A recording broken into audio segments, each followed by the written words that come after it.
여러분 안녕하세요. 오늘 함께 볼 문학은 2023 EBS 수능특강 적용학습 현대소설에 실려있는 겨울 나들이라는 문학입니다. 겨울 나들이라는 걸 통해서 지금 계절적 배경이 겨울임을 알 수 있고요. 겨울에 왜 나들이를 가게 됐는지 이 이야기를 알고 있는 게 중요해지겠죠. 그렇다면 우선 지문 분석으로 함께 들어가도록 하겠습니다. 상업적으로 난리난 화가는 아니었으나 꽤 개성있는 특이한 자기 세계를 고집하고 있어 그런대로 알려지고 평가도 받고 있는 중견 화가인 남편은 요즘 세 번째 개인전을 앞두고 그 준비 때문에 집에 들어오지 않고 시내에 있는 아틀리에에 묵는 일이 많았다. 남편의 건강이 염려돼 나는 가끔 먹을 것을 해가지고 나가보고 남편은 옷을 갈아입으러 집에 들려고 하는 정도였다. 어제도 나는 시내에 나갔다가 로스 고기를 좀 사가지고 아틀리에에 들렀다. 출가한 딸이 와 있었다. 남편은 출가한 딸을 모델로 그림을 그리고 있었다. 극도로 단순화, 동화화한 풍경이나 동물을 즐겨 그릴 뿐 인물이 남편의 그림에 등장하는 걸 거의 본 적이 없는 나는 적이 놀랐다. 그리고 그 인물하는 남편의 종래의 화풍과는 전혀 다른 끔찍하도록 섬세하고 생생하고 사실적인 그림이었다. 자, 여러분들에게 스포 먼저 하자면 여기서 출가한 딸은 남편의 전부인과 사이에서 낳은 딸이에요. 그래서 이 출가한 딸을 보면서 남편은 지금 이북에 두고 온 전처를 떠올리고 있다는 걸 뒤에 가면은 더 정확하게 알 수 있고요. 그렇기 때문에 인물화가 종래의 화풍과는 전혀 다른 느낌을 부른다라는 것은 나가 남편과 딸 사이를 질투하게 하는 하나의 근거가 되기도 하죠.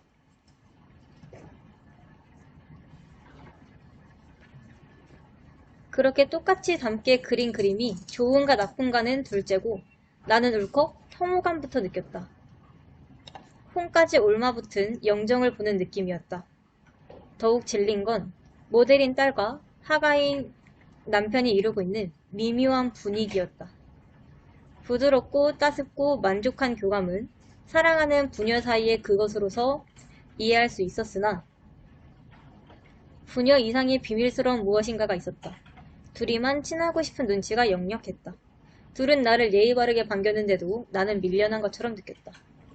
자, 일단 여기에 나라는 서술자가 나오기 때문에 1인칭 시점이라는 걸 알 수 있고요.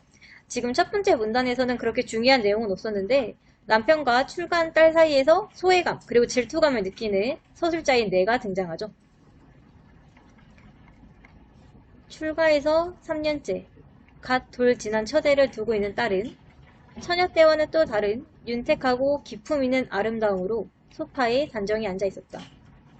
한창 때구나 하는 찬탄과 동시에 섬광처럼 눈부시게 어떤 깨달음이 왔다. 자, 여러분 여기서 어떤 깨달음을 알아두는 게 중요해요. 이 어떤 깨달음에 대한 내용을 고르라는 문제가 출제되었습니다. 그렇지, 꼭 저만 때였겠구나. 남편이 난리통에 첫 번째 아내와 생이별한 게 꼭 첫 번째 아내가 지금 딸만한 나이 때였겠구나 하는 깨달음은 나에게 얼마나 충격적이었던가.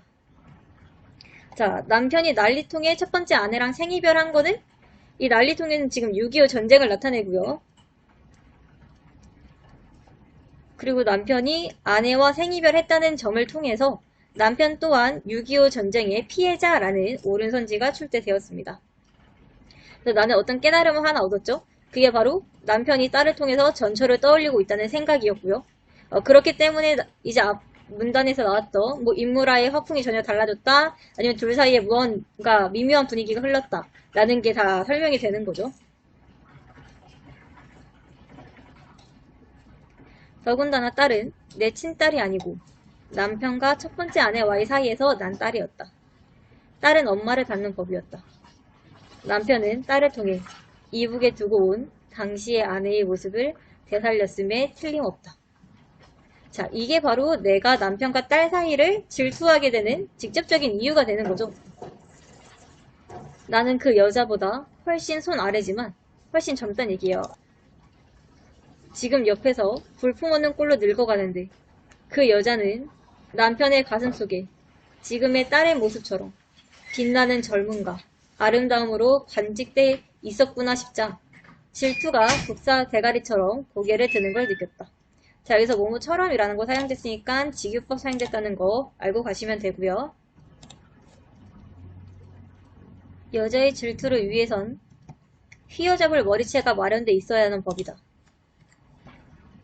그러나 나는 지금 누구의 머리채를 휘어잡을 수 있단 말인가? 그쵸? 내가 지금 질투하는 대상은 남편의 전부인인데 지금 전부인은 나만에 없잖아요. 이북에 있으니까 누구의 머리채를 휘어잡을 수 있단 말인가? 휘어잡을 사람이 없다라는 거죠. 나는 점잖게 예스럽게 굴 수밖에 없었고 그건 여간 고통스러운 게 아니었다. 발산시키지 못한 질투심은 서서히 여지껏 한 게 온통 헛산 것 같은 허탈감으로 이어졌다. 자, 지금 앞부분에 구체적으로 나와 있진 않지만 여기서 나타나는 나는 가족을 위해서 정말 헌신적으로 열심히 살아요. 그런데 지금 남편이 전철을 떠올리고 남편과 딸이 그들만의 분위기를 이렇게 가지는 거에 나는 배신감을 느끼고 헛산 것 같은 느낌을 받고 있는 거죠. 그래서 지금까지 딸을 통해 전철을 떠올리는 남편에게 배신감을 느끼고요. 나는 스스로 헛살았다는 느낌을 들어서 여행을 떠나게 되죠. 중략 부분 줄거리 함께 볼게요. 남편과 딸에 대한 배신감. 자, 이것 때문에 지금 내가 겨울 나들이, 즉 온양으로 여행을 가게 되는 거죠. 배신감에 혼자서 겨울 여행을 떠난 나는 온양의 호숫가 여인 속에서 쉼없이 도리질을 하는 노파와 시어머니인 노파를 헌신적으로 본향하고 있는 아주머니를 만나 도리질의 사연을 듣게 된다. 자, 내가 여행을 떠난 곳에서 만난 사람이 도리질을 하는 노파와 이 노파를 봉양하는 아주머니예요. 왜 이렇게 도리질을 하는지 그 이유에 대해서 알아놔야겠죠. 자, 지금부터 내부 이야기, 바로 그 도리질하는 노파의 이야기로 들어가게 되고요. 그렇다는 건 이제까지 서술자 나가 나왔던 부분은 외부 이야기라고 볼 수 있고요. 도리질하는 노파가 나오는 부분은 내부 이야기로 볼 수 있죠. 그렇다는 건 이 글의 구성이 액자식 구성이라는 것 또한 여러분들이 알아둬야 됩니다.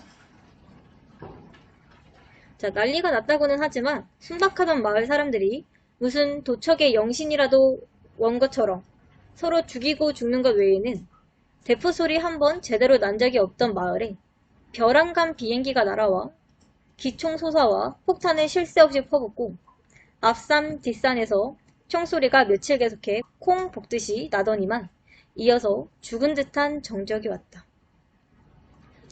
자, 지금 내부 이야기는 6.25 전쟁 상황이고요. 총소리가 며칠 계속해서 나더니 이제 죽은 듯한 정적이 왔다라는 거는 유엔군 공격으로 인해 인민군이 물러나고 그 뒤에 고요를 표현한 것이라고 볼 수 있습니다. 자, 여기서 지금 전쟁이 거의 끝나간다는 배경을 여러분들이 알고 있어야 돼요. 집 속에 쥐 죽은 듯이 처박혔던 마을 사람들이 하나둘 조심조심 고개를 내밀었다가 재빨리 움츠러들었다. 아직은 서로의 대화를 꺼리고 있었다. 빨갱이가 물러갔다는 증거도 안 물러갔다는 증거도 없었다. 자, 빨갱이가 바로 북한군이죠.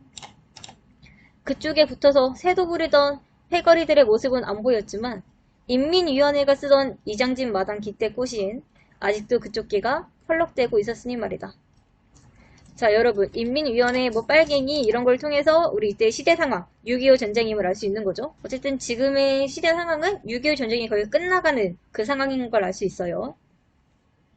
자, 이런 어중간하고 모호한 때 벌써 성질이 급한 남편은 야밤을 타서 집에 돌아와 있었다. 서울이 이미 수복됐는데 쟤까지 것들이 여기서 버텨봤댔자 며칠을 더 버티겠느냐는 거였다. 자, 이렇게 어중간하고 모호한 때라는 건 인민군이 지금 물러났는지 아닌지도 모르는 상황인 거고, 서울이 이미 수복됐다라는 얘기는 9.28 서울 수복 이후의 사건임을 알 수 있죠. 성질이 급한 아주머니의 남편은 서울 수복으로 인민군이 얼마 버티지 못할 것이라 판단하여서 집에 돌아왔어요. 텃밭엔 이미 김장배추를 간 뒤였지만 울타리엔 기름이 잘잘 흐르는 애호박이 한창 잘 열 찬바람 내기였다. 아침 이슬을 헤치며 뒤란으로 애호박을 따라 나갔던 시어머니가 벼랑간 찢어지는 소리를 냈다. 몰라요, 몰라요. 정말 난 모른단 말이에요. 소름이 쪽 끼치고 간담이 서늘해지는 처참한 비명이었다. 그녀도 뛰어나가고 그녀의 남편까지도 얼급결에 뛰어나갔다. 자, 근데 우리 여기 그녀의 남편은 이제까지 숨어있던 사람이잖아요. 근데 남편은 아직은 나오면 안 되는데 시어머니의 그 비명소리에 놀라서 자기도 모르게 뛰어나간 거죠.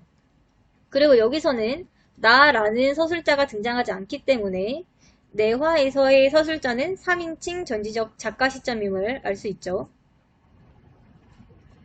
작가 아무도 분별력이 없었다. 저먼치 뒷감 모퉁이에 폐잔병인 듯 싶은 지치고 남루한 인민군이 서너 명일째이 총구리를 시어머니에게 겨누고 있었다. 그들도 놀란 것 같았다. 그들은 처음부터 누굴 해치려고 나타났다기보다는 그냥 시어머니와 마주쳤거나 마주친 김에 옷이나 먹을 것을 달랠 작정이었는지도 모른다. 자, 지금 이 인민군들, 이 폐잔병들도 사실 누구를 해칠 생각은 없었어요. 근데 지금 시어머니가 갑자기 비명 지르면서 몰라요 막 이러니까 당황해서 지금 총구리를 들이민 거죠. 그런데 그들이 무슨 말을 걸기도 전에 시어머니는 그 자리에 꼼짝도 못하고 못 박힌 채 고개만 미친 듯이 저으며 몰라요, 난 몰라요 를 딴 사람같이 드높고 세댄 소리로 되풀이했다. 자, 지금 여기서 시어머니가 몰라요, 몰라요를 반복하는 이유가 본문에 제시되어 있진 않지만 중략 부분 줄거리에 나오기 때문에 한번 얘기해 줄게요. 그녀의 남편이 국군이라서 지금 인민군과는 대립적인 상황이에요. 그래서 그녀가 그녀의 집으로 피신을 시켜요. 근데 성격 급한 남편이 벌써 돌아온 거죠. 그 피신시킨 장소는 그녀와 시어머니밖에 모르는데 시어머니 성격에 너무 순박해서 혹시 누가 물어보면 바로 이렇게 얘기를 할까봐 그녀가 시어머니한테 교육을 시키는 거예요.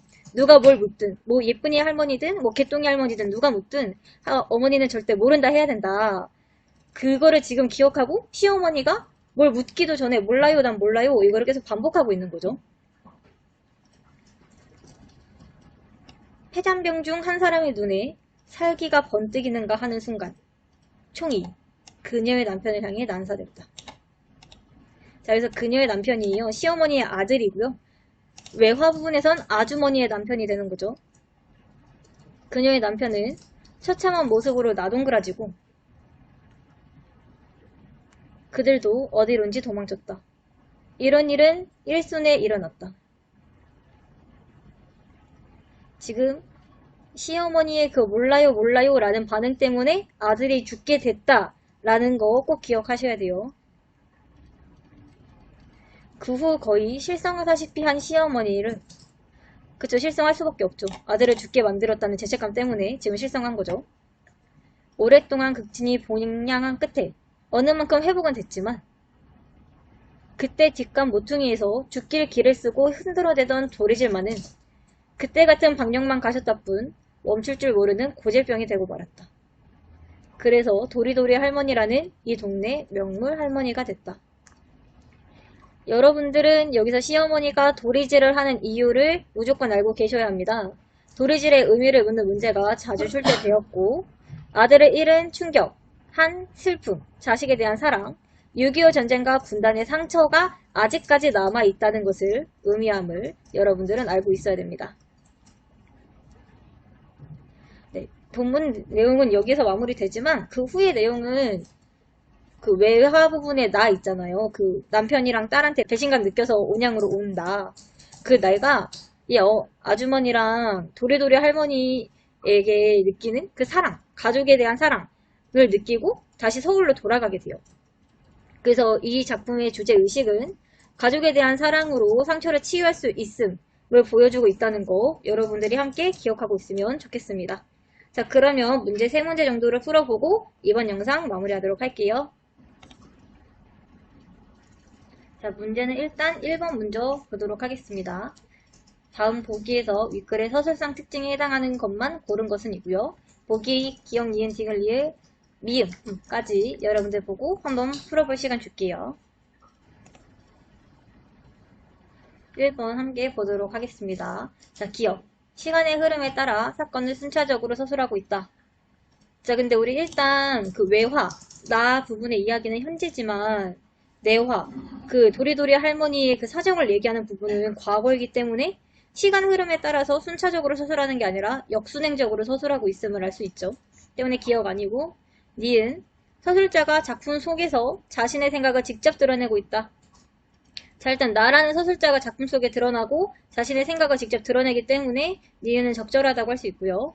디귿, 여러 인물이 서술자로 등장하여 시점에 변화를 주고 있다. 자, 근데 여러 인물이 서술자로 등장하는 게 아니라 외화에는 나라는 인물만, 그리고 내화에는 전지적 작가라는 서술자만 등장하기 때문에 여러 인물이 서술자로 등장한다라는 게 적절하지 않죠. 리을, 하나의 전체적인 사건 안에 다른 하나의 작은 사건이 들어가 있는 구조가 바로 액자식 구조를 얘기하는 거니까 리을은 적절하고요. 미음, 시공간적 배경이 인물 간 갈등 해소에 중요한 요소로 작용하고 있다. 지금 뭐 겨울이라는 시간적 배경이나 온양이라는 공간적 배경이 갈등 해소에 중요한 요소로 작용하고 있는 게 아니죠. 때문에 가장 적절한 거 3번 니은 리을이 되겠습니다.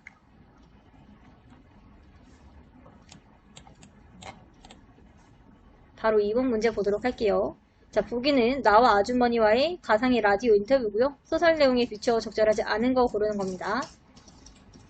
이거 바로 함께 볼게요. 자, 1번. 내가 제 남편도 북쪽에서 월남한 사람으로 아픔을 간직하며 살고 있어요. 1번은 적절하게 되죠. 왜냐면 나의 남편은 북쪽에서 월남한 사람으로 그곳에서 첫 번째 아내를 두고 아직까지 잊지 못하고 있기 때문에 아픔을 간직하며 살고 있는 그 피해자라고 볼 수 있죠. 2번. 내가 그렇습니다. 북쪽에 결혼한 아내가 살고 있는데 남편이 전철을 그리워하는 것 같아서 속이 상했습니다. 그렇죠. 나는 지금 딸의 그림을 그리는 남편을 보고 아, 남편이 지금 전철을 그리워하고 있구나 생각하고 지금 질투감과 분노를 느끼면서 속이 상해하는 모습이 나타나죠. 때문에 적절하고. 3번. 자, 아주머니가 안녕하세요. 평생은 아니고요. 전쟁 끝난 뒤부터 혼자 살았죠. 라는 부분. 우리 아까 인민군이 거의 물러가는 상황이라서 전쟁이 끝나가는 시점이라고 했죠. 때문에 3번 남편을 잃은 것은 전쟁이 끝나가는 시점이기 때문에 적절하고요.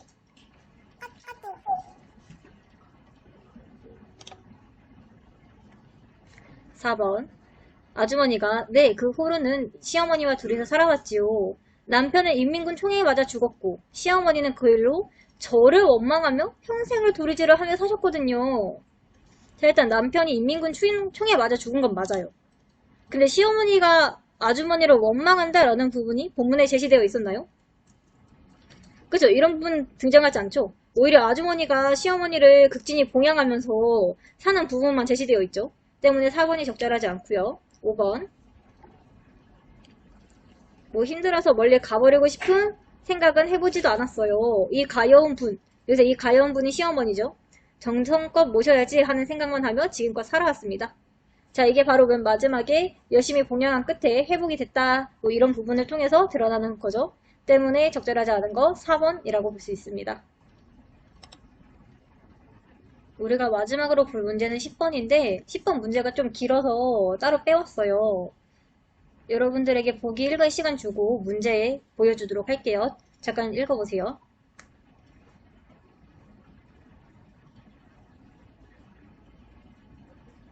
이제 문제 보여주도록 하겠습니다. 자, 시간 줄 테니 한번 풀어봅시다.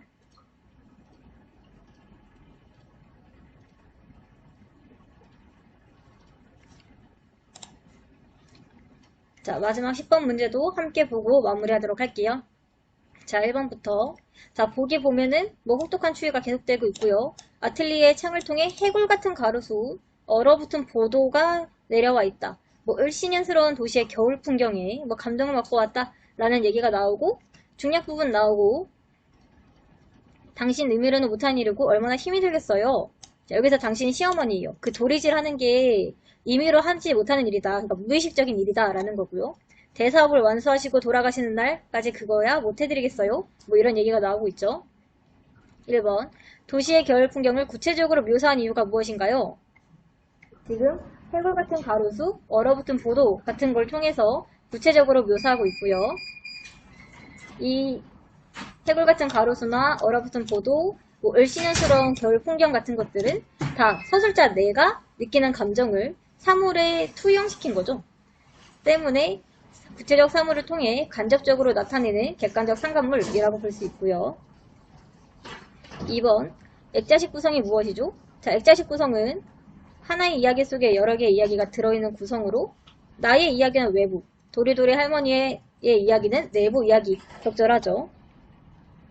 3번, 이 소설의 시점을 어떻게 드나요?